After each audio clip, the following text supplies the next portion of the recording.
What's up, you guys, and welcome back to my channel. So this week we're going to be talking about what our flanking stance is. So a lot of girls might be like, what?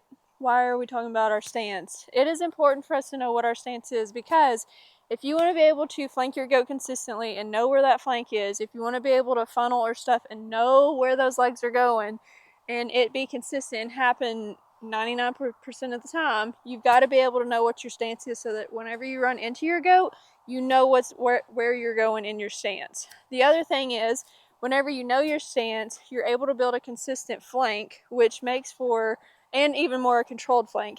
And the reason for the controlled piece is so that, like, let's say that I got a goat that like sprawls its legs out whenever I go to flank it, I can at least control it if I know what my stance is. Whereas if I get in my flank like this one time, and then this way another time, or this way, and I don't know what my stance is, I am never going to have a consistent and controlled flank every single time. So if I can do something that works on every single goat, no matter if it kicks, rears up, bites me, butts me, whatever the goat does, I can know that it works every single time.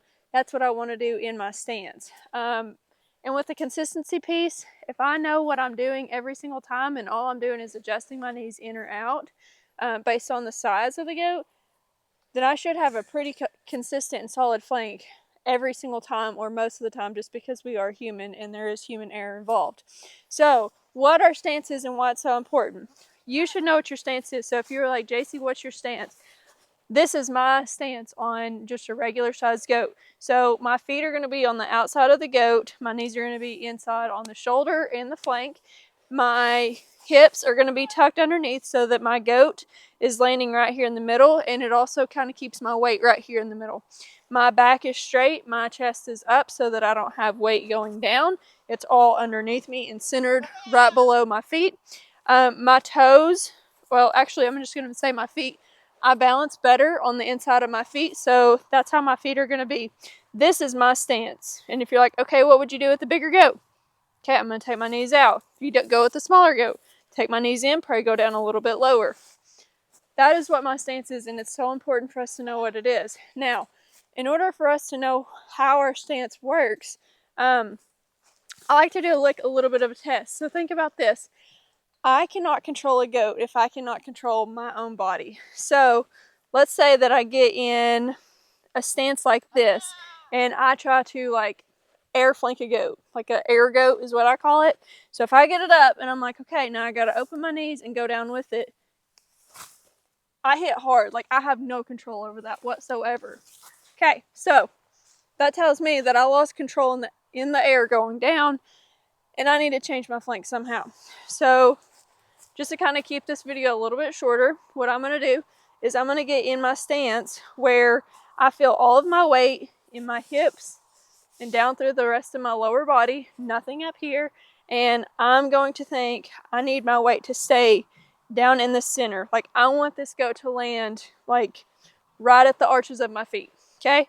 So for me, I bump my goat up, I sit, and I can go very easily and control down with this flank with my air goat all the way down.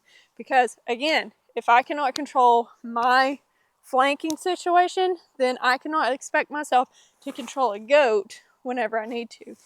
Okay, so work on this. It's just like tying your foot, like the post that I made earlier today. Whenever you're working on tying your foot, you do it over and over and over again. Well, the same with your stance. Figure out what your stance is. See what feels comfortable. Nothing should hurt. Nothing should feel off balance. Nothing should feel awkward. Like this, I could sit here, not gonna say all day, but I could sit here for a while and just hold this. And then if you're like, okay, now get into flank, like pretend like you flank your goat. Okay, I flank my goat. Okay, now go down with it.